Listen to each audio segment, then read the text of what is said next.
Hello everyone, welcome to another live video. Just out here at this lake, just been to the zoo, and after seeing all of the animals, I thought I'd come down here and check out this lake I haven't seen before. So yeah, here I am.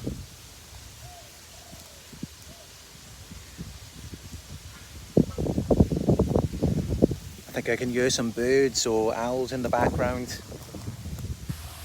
A lot of nature here, it's pretty cool. So yeah, looks like people are starting to come in now.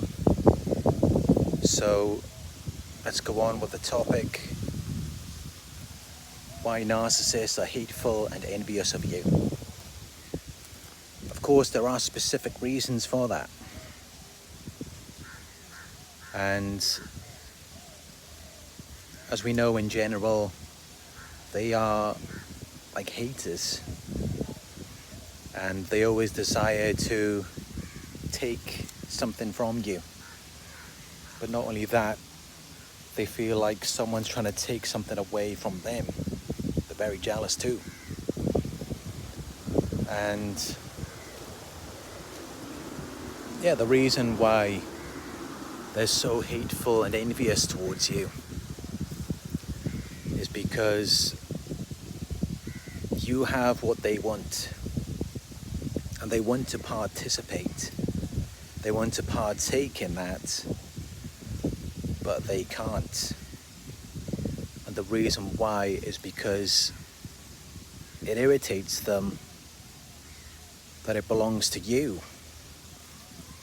And they want everything to belong to them. But then it's like they have to recognize that you are a separate person, which they don't want to do. This is why we have this issue with them where it's like they want to be around you, they want to be involved with you, but they're very resistant towards you. I'm sure you've noticed that whenever you try to be affectionate or intimate with them, what do? They push you away. They intimidate you. They become very threatening. And part of the reason for that is because they fear intimacy and vulnerability. They don't want to be vulnerable around you because there's a risk to where you're being vulnerable with someone. When you reveal your flaws and imperfections, that gives the other person the opportunity to reject you. And as we know, they are deeply afraid of rejection. That's the last thing they want to experience. They have abandonment issues which stem from their childhood. So you find that the relationship is just, you're together but you're not really together. They're always keeping you at arm's length. They always have to distance themselves from you, even though it may seem like they really want to be around you. But they can't go there. They can't cross that line into being the person that you want them to be. That intimate, affectionate, vulnerable person. They can't do that. This is like the narcissist's greatest fear. It's very painful for them. Because there's a risk that, or for a start, they think that who they really are, that vulnerable side of them, which we all have, they think that's not good enough. They have a black and white mentality where something's either perfect or flawed. Of course, they believe that that's completely flawed. And you know, the tragic thing about this is that I'm sure you'd all agree, one of the biggest mistakes they ever made was abandoning their true self and creating the false self. That was one of the biggest mistakes they ever made, because who they really are is actually not that bad. If they had just held on to that true part of themselves, everything would have been okay. But of course they can't be completely blamed for that as well, because with the family dynamic, it's likely that they had a narcissistic parent as well, who constantly told them that they're not good enough and they'll never be anything. And when someone's told that, there's a good chance that they can go on to become a narcissist, or they could become an empath as well. It really depends on the individual and how they react to it. But yeah, this is going from programming in their childhood. It's not something that can just be overwritten. It would take years and years of work, and even then they would still probably snap back to their old way of operating. But yeah, this is what it comes down to, really. I think at some level, yes, they do desire to have love and intimacy, but in the back of their minds it tells them they're not meant to be loved, they're unlovable, they're not good enough, so they avoid it at all costs. They resist you. As sad as that sounds, that really is the truth. I mean, if you look at it, it's love and affection that's supplied anyway. What narcissist doesn't want supply? So why do they reject it? Because they're afraid to be vulnerable. They're afraid to expose their weaknesses and just who they actually are. You may never even see who they are. You might get glimpses of it, really. If you trigger them, you might see that frightened little child inside of them that never developed. And you may want nothing more than to put your arms around them and just tell them everything's going to be okay. You may want to do that, but that's one of the worst things you can do. You can try it, but they're not going to respond well to that. Because when you do that, you're just reflecting back to them that you see that they're weak and fragile. And then they're just going to lash out at you. So that doesn't work. I mean, it's very, as I said, it's very tragic when you think about it, because the very things that they need are what the disorder is programmed to block and deny. And there's no getting through that. It's a barrier that you cannot cross or penetrate, because that's there to protect them. And however old they are, no one up until this point has managed to do that. So the odds are that you're not going to be able to do it. I mean, we have to look at it like that's our own kind of narcissism in a way. The way we think that we can fix anyone. I mean, this is how a lot of empaths are. They think they can fix everything, and yeah, you can't. It doesn't work that way. As sad as it sounds, the only thing you can do is just leave. Let them figure it out on their own. Maybe they will one day, maybe they won't. Who knows? But that's not your job. That's not your responsibility. You've just got to do you. You can't force someone to change. You can't force them to be what you want them to be. You didn't like it when they did that to you. So you need to understand that it's not right for you to do that with them. And you can't do it anyway. It's almost impossible. Even if you did, or you thought you did, it would have had to have been the permission that they gave to you to let you do that. So that's all it really is. But yeah, they will hate you, and they will be envious of you. That's just the nature of the beast. But it's not really that they hate you. Remember, this goes back to that childhood programming. When it comes down to it, they actually hate themselves.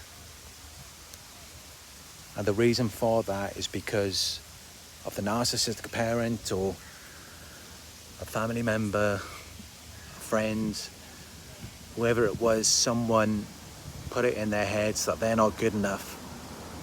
And they likely repeated that on a daily basis throughout their entire childhood. So that's all they've ever known. I mean, it's the same with anyone, really. I mean, the way that you treat people, you learned that at some point. It was taught to you, most likely in your childhood. Everything we do, the way that we behave, the way we treat people, these things are taught to us. We learn it from someone. I think that's important to remember.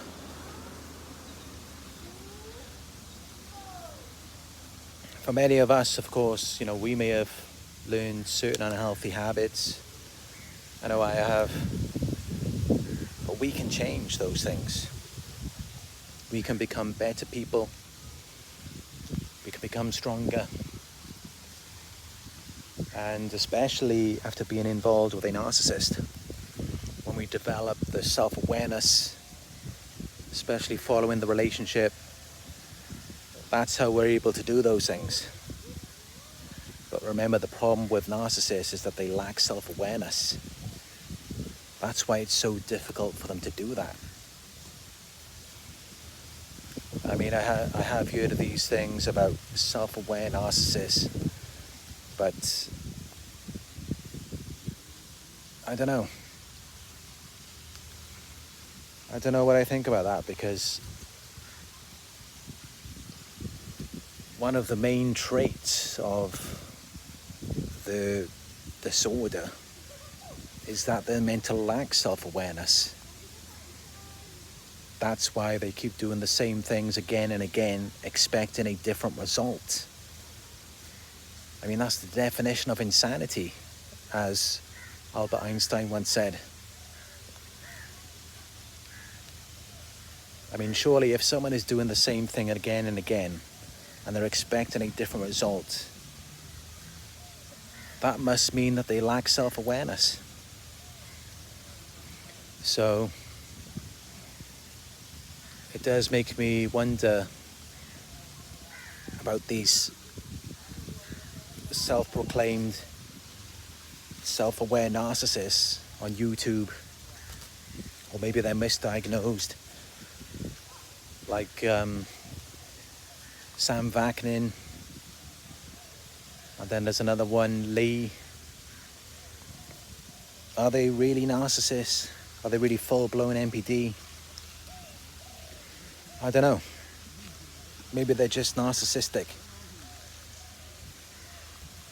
Because from what I've learned, the whole nature of it is that they're meant to lack the self-awareness. So it does make me wonder.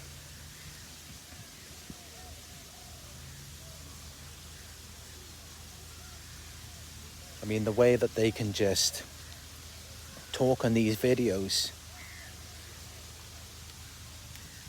they can be vulnerable. They're showing empathy. They're able to relate to you. I've never thought of narcissists like that. The ones that I've met in my life, I could only dream that they would treat me in that way, where they'd be able to empathize with me and understand where I'm coming from and understand themselves and why they do what they do. We could only dream for that to happen. And yet we have these self-aware narcissists who claim to be able to do that. I don't know. My mind isn't really made up on it. I do find it quite hard to believe.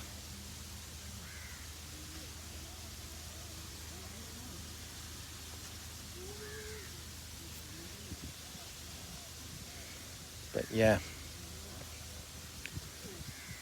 a big part of why they're so hateful and envious is really the self-awareness. That's what takes control of their minds and causes them to do a lot of the things that they do. Because for us, I mean, if we have ever felt like we hate someone for whatever reason, or we're envious, if we've ever felt like that, then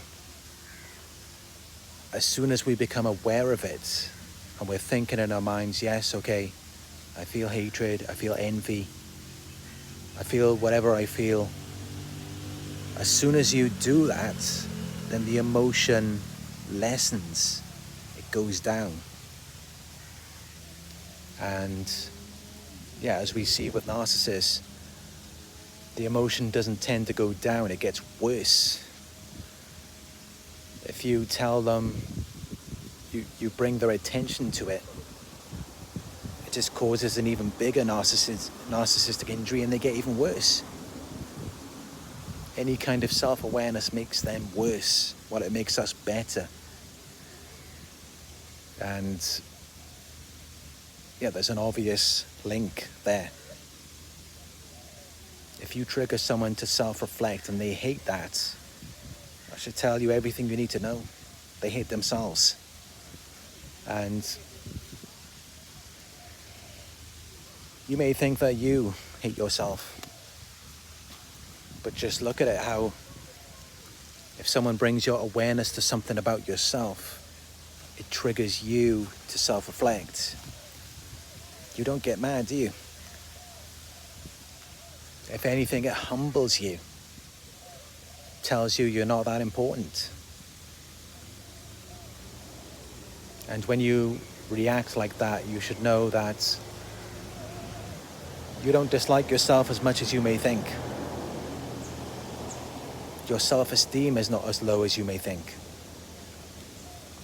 Because a person with low self-esteem is likely to get mad or self-loathe in that scenario. So yeah, that's something to think about. I don't want to get too deep into it, but I hope that helps. I hope that brings more awareness to you about the narcissist and also about yourself.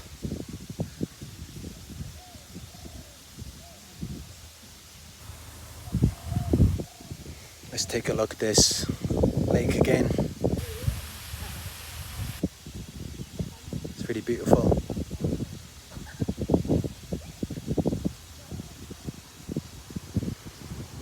Got some mud on my trainers. 200-pound trainers covered in mud. But don't worry, it's not the first time, so I know how to wipe it off. I got some wipes in my bag. Take it straight off.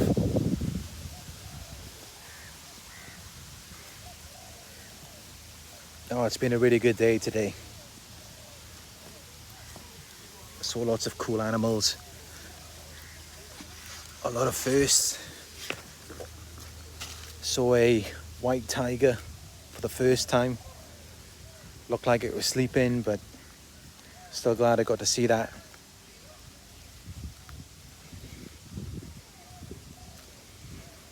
Looks like I ran the car into the mud too.